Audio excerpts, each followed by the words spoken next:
Fala galera, espero aqui, eu sou o Derek, episódio 1133 de One Piece, com o Kuma fazendo acontecendo uma animação em outro nível, em outro level, e certamente grandes momentos que superaram o mangá. Como é que foi essa adaptação do flashback do Kuma em um dos seus clímax no episódio 1133. Vamos comentar tudo isso agora, deixa o like, se inscreve, dá essa moral pra gente, e sem mais delongas, Alanzito, chama a vinheta, vamos!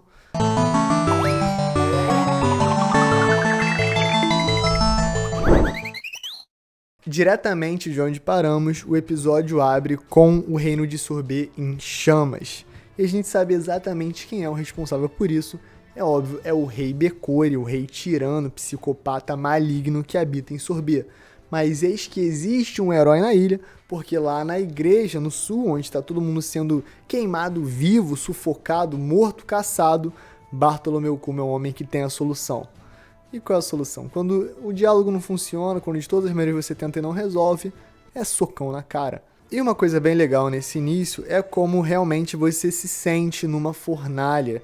Você repara que as cores, o tom da direção, tudo molda para essa ideia de que tá muito quente, tá sufocante, tá queimando, tá difícil, a fuligem entra, o Kuma tá todo sujo, os cidadãos estão com uma cara de depressão, de que vão morrer ou que já morreram, é realmente bem traumático, bem intenso. E você tá vivendo essas emoções através do Kuma.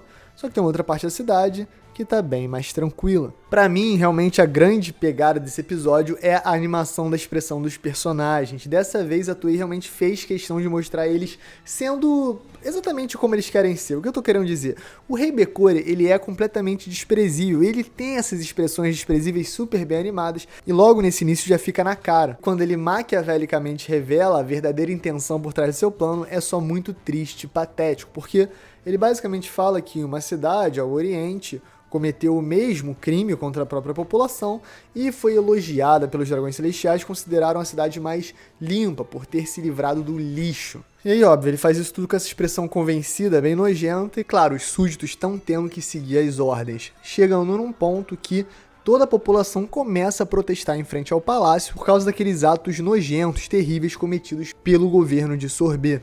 A resposta do Rei Becore, ironicamente, é uma resposta que historicamente é clássica. Matem 4 ou 5 que o resto dispersa. Isso já aconteceu historicamente várias vezes em vários protestos e dessa vez o One Piece está mostrando claramente como pode sim ser efetivo, a não ser se tiver um grande herói na situação. Repara, os primeiros 2 minutos do episódio é só injustiça, é só maldade, a gente morrendo, a gente inocente, a gente chorando, é uma tristeza só.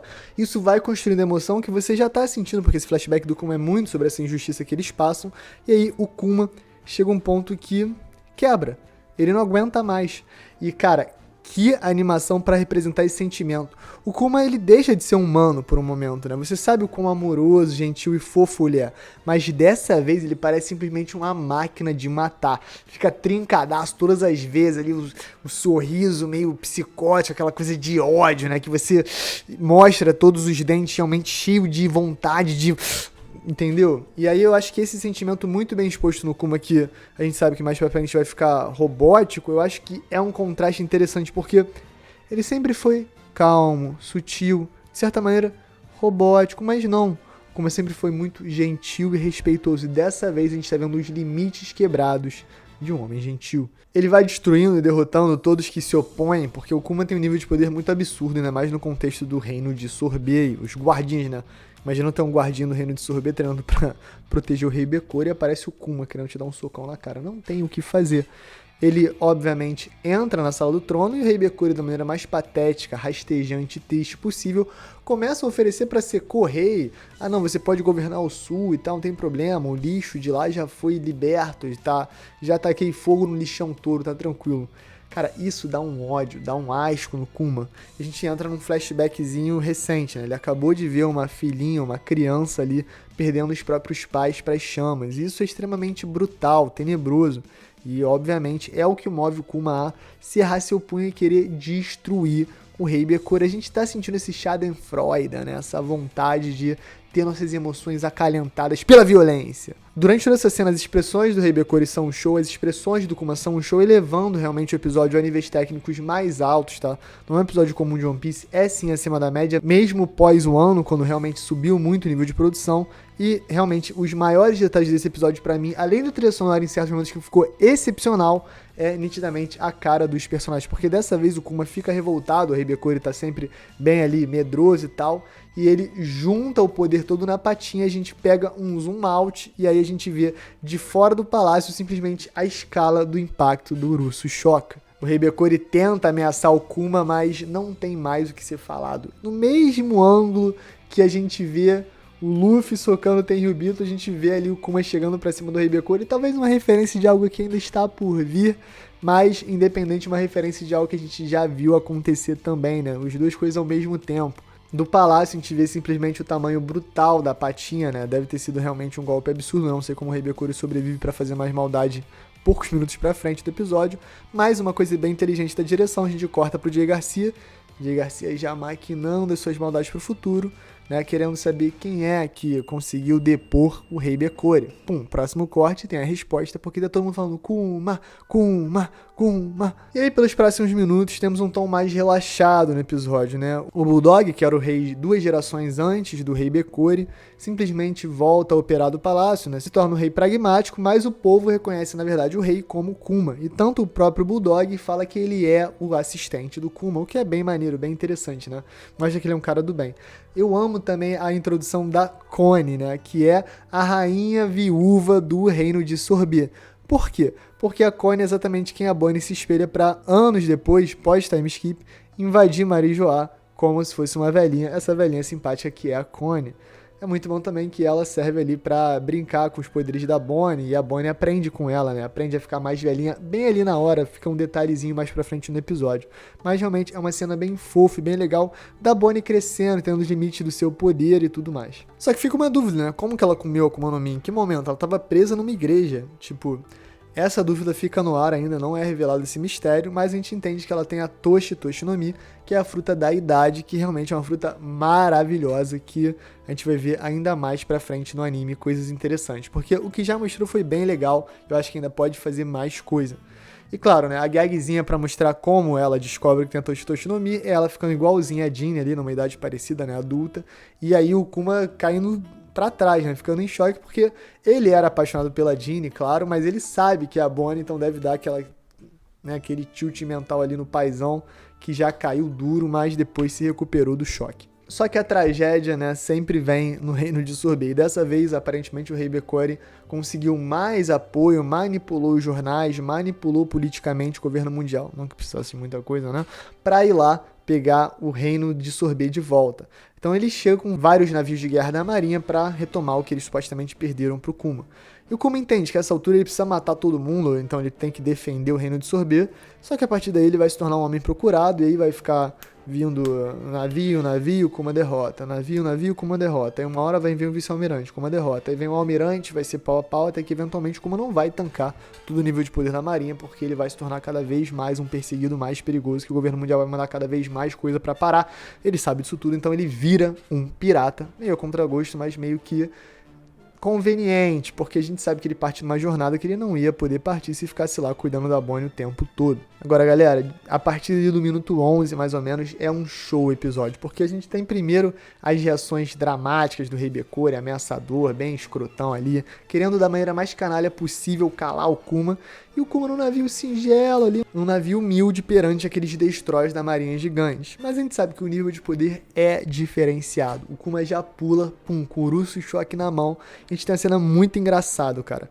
O animador que animou especificamente essa cena se chama Doc Bean, e ele bota o marinheiro olhando pra cima, que é igualzinho aquele meme do William Dafoe olhando pra cima com a cara de que vou morrer. Sempre botam esse meme quando bota o cometa do Madara, os ninjas olhando pra cima. E se você não sabe, é uma referência ao filme O Regresso, tá? De 2015, dirigido pelo Inan Hiato, que é o primeiro filme que o Leonardo DiCaprio ganhou um Oscar. Ele ganhou um Oscar porque ele quase foi comido por um urso de computação gráfica. E claro que ele tá com uma atuação impecável nesse filme, então se você puder, não deixe de ver esse filme, e aí você vai lembrar desse meme na hora que passar, porque ele nitidamente espelhou na animação de One Piece esse meme, cara. Olha como é que o mundo tá mudando, gente. O mundo tá mudando, e nem sempre é ruim. Dessa vez eu achei que foi bem legal. Animação explosiva, gigantesca, maravilhosa, uma escala sensacional, os olhos do Kuma vermelhos, né? O impacto, a maneira que a patinha expande depois, é muito legal, parece que respeita mesmo como os poderes One Piece existem de maneira interessante. Logo depois a gente já sabe, Kuma se torna um procurado e parte na sua jornada para deixar a Bonnie para trás triste, né? Mesmo com uma pizza na boca, servida ali pela vovó Connie, mas de certa maneira ali sem o seu papai, né? Ela tá com essa ansiedade, com essa vontade de fazer 10 anos e viajar pelo mundo com o próprio pai, porque é a promessa que ele fez para ela. E ela quer, óbvio, sair dessa igreja. Todas as cenas com a Bonnie são muito lindinhas, né? E torna a jornada do Kuma mais significativa, mais importante, porque você sabe que é aquela garotinha fofinha ali que tá ficando pra trás e que tá deixando de viver a própria vida dela. Então o Kuma, de novo, vai pro sacrifício, vai pro altruísmo, vai tentar resolver a vida da filha. Uma doença incurável não é nada se o coração é do tamanho do coração de Bartolomeu Kuma. E, claro, uma referência maravilhosa à nossa jornada até aqui, porque a gente passa por vários lugares, desde aquela tribo que o Chopper para durante o time skip, passando por Thriller Bark, derrotando Abdullah e Jet, passando por vários outros lugares, encontrando o Heracles na Ilha do Sop. Cara, muito, muito legal. E, obviamente, todos os lugares que ele passa são lugares que depois ele manda os Chapéus de Palha para passarem durante o time skip. Cara, genial, muito bem construído o flashback do Kuma, porque não é só sobre a vida do Kuma, é sobre a vida de todos nós e como ela afeta One Piece diretamente. Durante a jornada eu achei a trilha sonora muito legal, né, reflexiva, interessante, elegante, de uma maneira que pegou meu coração, me emocionou, me deixou impactado por aquelas cenas, porque eu sabia o quão importante era essa jornada, e não só pro Kuma, mas também pro Chapéu de Palha no futuro. Claro, uma adição do anime que ficou espetacular foi no céu estrelado, navegando sozinho, Kuma chorando em cima da foto da própria filha. Aquele momento de emoção, eu não sei se eu vou conseguir, eu não sei se eu sou forte o suficiente, eu não posso fazer nada, ela vai morrer com 10 anos, eu vou ter mentido pra ela. Essas dúvidas deviam perseguir o Kuma todos os dias da vida dele, mas ele nunca deixou de ter a coragem de lutar, de tentar descobrir, de tentar dar um jeito. E claro, isso dá bom no futuro. Num momento bem legal, bem tranquilo, a gente encontra os revolucionários, Belobete, Morley, Dragon e companhia. Descobre que Ivankov e Inazuma foram presos, né? Eles estão no level 5.5 de Impel Down, né? No New Kamabaka Kingdom, que é super legal, mas ao mesmo tempo não é bom estar preso em Impel Down, coitados. E é um momento duro, mas passa batido porque a Belobete está perguntando pro Kuma se ele aceitaria ela como capitã do comando do leste dos revolucionários, na mesma função que a Jeanne tinha. O Kuma faz uma brincadeira, uma mulher falastrona como comandante do leste, eu aceito, acho maneiro e tal, e a Belobete fica toda animada, o Dragon também. Nesse momento que o Dragon revela sua cartada secreta, ele acha que o Dr. Vegapunk talvez tenha cura para a Bonnie. Só que isso é um movimento arriscado pro próprio Dragon, como a gente vai ver mais pra frente, porque o trato que o Kuma faz com o Vegapunk não é bom pros revolucionários, não é bom pro planeta, mas é o que o Kuma fala. Eu aceitaria um contrato até com o diabo para poder salvar a Bonnie. E com algumas etapas entre essa decisão, ele meio que faz isso. O diabo tá à espreita. O Kuma volta para Sorbet, encontra a Bonnie de novo, busca ela para encontrar o Dr. Vegapunk, que fica extremamente impressionado com a constituição do bucaneiro. Músculos, né, tamanho e tudo, realmente é surpreendente. Eu amo a Bonnie saindo da gaiolinha ali, momento meio Kimetsu no Yaiba, pra falar que o velho tem uma cabeça gigante e o Vegapunk já gosta, né, já adota ali a netinha de consideração rapidamente, porque como não adotar, né? A Bonnie é uma criança maravilhosa, muito fofa. E aí que a gente entra no mundo dos adultos, né?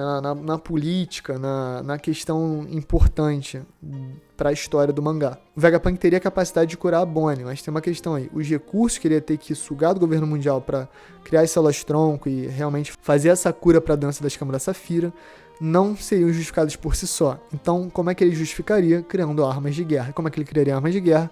Com o DNA do Kuma, porque é o que o Kuma tem para ceder em troca da justificativa para todo esse orçamento, toda essa pesquisa. O J. Garcia Saturno tá de olho, ele é o chefe do Vegapunk, então obviamente vai dar ruim por esse lado também. Ele, por mais que seja sonhador e de certa maneira do bem, ele certamente está mais preocupado com a ciência e com o progresso do que necessariamente com a ética envolvida por trás ou o que ele pode estar arriscando para o planeta Terra. Então, para ele, uma sequência de Kumas clonados de alto nível, com poderes raio laser, ciborgues, obedientes ao governo mundial, não teria problema e nem pro Kuma, porque salvaria a Bonnie. E aí que tá a questão. Não dá pra dar mais arma pro governo mundial. A gente sabe que os pacifistas são extremamente poderosos e extremamente problemáticos pro Chapéu de Palha no futuro. É nesse momento que essa decisão é tomada. Mas depois de ver isso tudo com o Kuma, você vai julgar ele? Não vai, não tem como. Até o diabo seria aceito por Kuma nesse momento, exatamente como ele tá agindo. Faz sentido. Eu amo como o Vegapunk é sempre lúdico, tem cenas bonitas, né? Com painéis coloridos no fundo, estourando festinha e tal, falando dos cyborg, dos raio laser, piu-piu-piu e tal. Esse lado lúdico lembra Egghead bastante, que é a nossa saga que a gente tá agora, e é gostoso de viver. Mas o final é sombrio de novo, e Jay Garcia Saturno nos lembra. Essas máquinas são feitas para matar, são julgadas pelo quanto elas matam. Vegapunk não pode ser inocente. E realmente, Vegapunk sabe disso, e ele tolera. É um personagem complexo, é um personagem cinzento e One Piece é bom demais. Galera, esse foi o review do episódio 1133 de One Piece. Deixa o like, se inscreve, dá essa moral pra gente, comenta aí. Estaremos no Anime Friends, dia 4 de julho, às 3 da tarde. A gente quer você lá, por favor, esteja lá. Se tiver no Anime Friends, manda um e-mail pra gente, vamos combinar, vamos estar junto lá. E nada, galera, é isso. Um beijo, um queijo e valeu!